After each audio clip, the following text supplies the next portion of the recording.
So I just dropped my mom off at the airport, drove my sister to work, and I just had an iced coffee. As you can probably tell, I haven't had good sleep in the past couple of weeks, partly because my mom is here and my whole schedule is, out of whack. Being there for others, that's the nature of my job. Caring for others, spending time with others, and my whole schedule, my whole self-care schedule is out of whack as well. Worrying about certain things, how neurotic I am sometimes. So I haven't had a lot of sleep recently. I'm gonna see my doctor soon. When I told my mom about it, she's like, "Oh, is it because of your lack of sleep? I'm so sorry." She was so apologetic about it. She's really stressing out, and that makes me even more stressed out. And by the way, it's not for my insomnia. That's not what I'm seeing the doctor for. But I don't need to tell everybody about my health issues.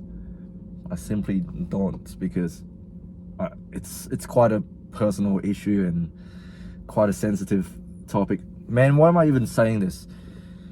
Yeah, it's nothing to do with my insomnia. It's something else, and it's driving me mad. So that's why I'm seeing the doctor.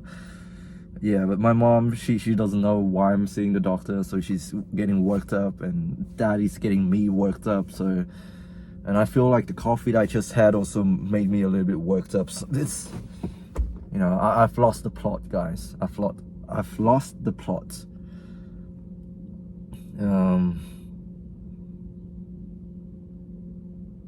Yeah, my mom, she was saying she's a little bit worried about my sister because now she's dating Aram. And sorry, Aram, if you're watching this, or you will be watching this in the future. Like any good parents would be when their daughter is with a man, and the future is not so clear cut. And the fact that my grandfather is also croaking in the hospital, so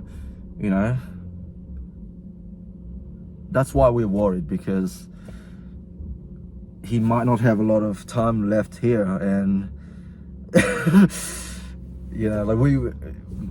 it's the older generation thing. They want us kids to get married and to have kids of our own, so that they can rest in peace, knowing that the family legacy will go on, or whatever, or they want us to feel happy. It's their way of expressing love. And it's so damn hard to understand other people. We don't even know how to express ourselves properly. We're so complex. Humans are so complex, and we're just trying our best here to move this flap of flesh in order to produce sounds that make others understand us. It's so freaking hard to get another human being to understand you, and I guess you just gotta meet people in the middle. You're never gonna understand someone fully, and they will never understand you fully. So somewhere in the middle is your best bet. And I think for the older generations, it's not that they don't love us. It's not that they just want you to pop out a few kids, get married, and then they will be happy. They would die happily, knowing that their children are not losers. And it's just my grandparents and my mom and dad's way of expressing our love to us. They just want us to be happy.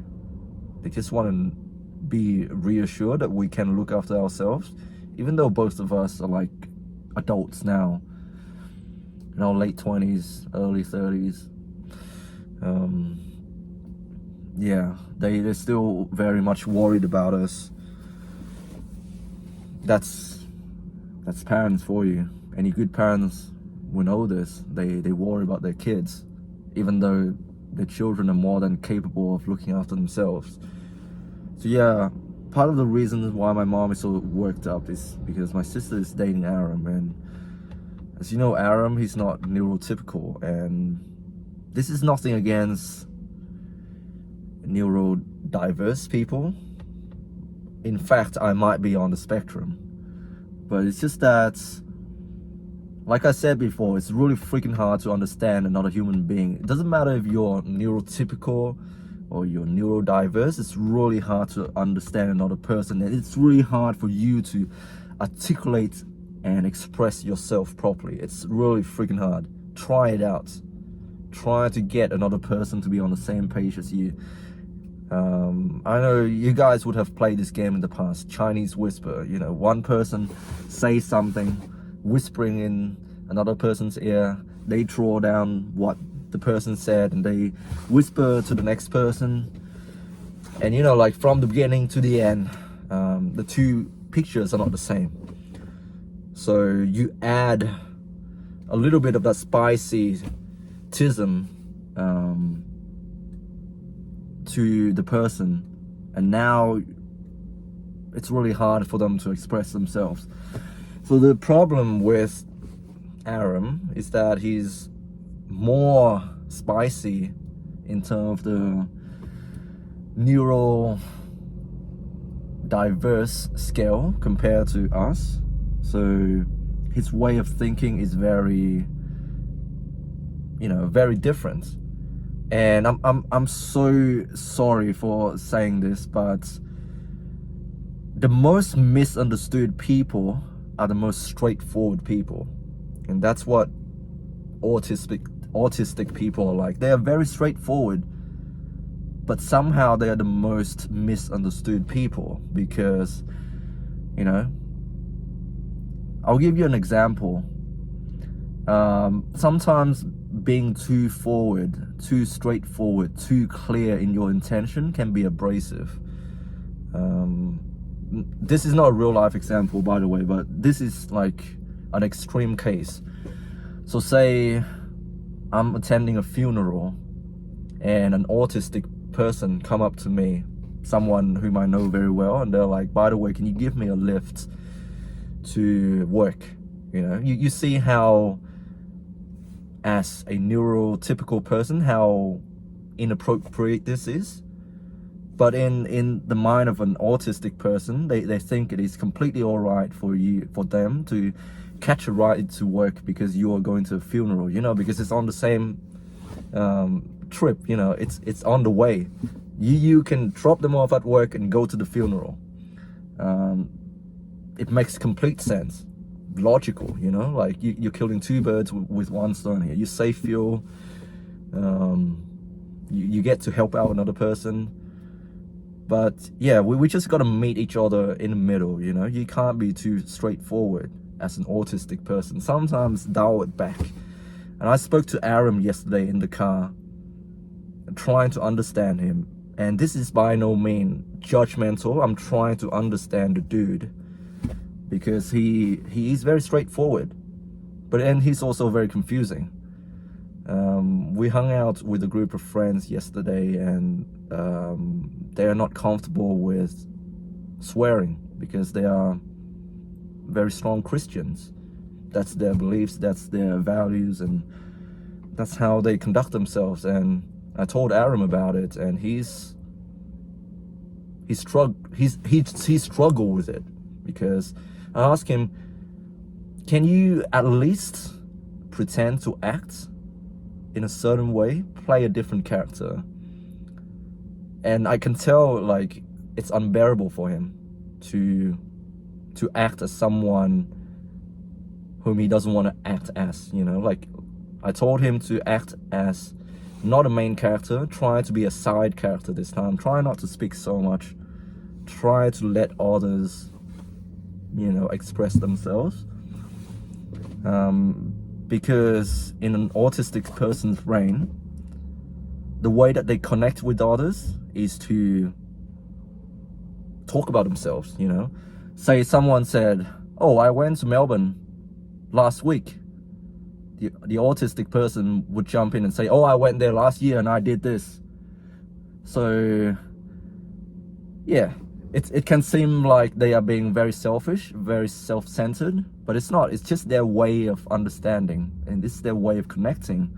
By opening up themselves, they expect others to also open up about themselves. It's very straightforward for them.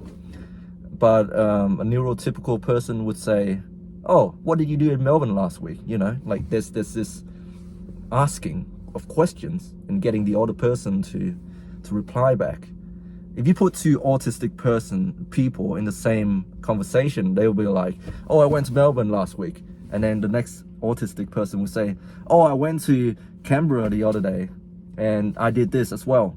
You know, they keep sharing, and eventually they will come to understand each other better. But, you know, you just got to meet people in the middle. My advice is that autistic people, try to ask more questions, try to, you know, pay attention to the other person. It's not an attack on you, it's just trying to meet us in the middle. And for those of you who are neurotypical, try to meet the autistic person in the middle as well. You know, they can tend to overshare, and they tend to dominate the conversation, talking about the things that they really like.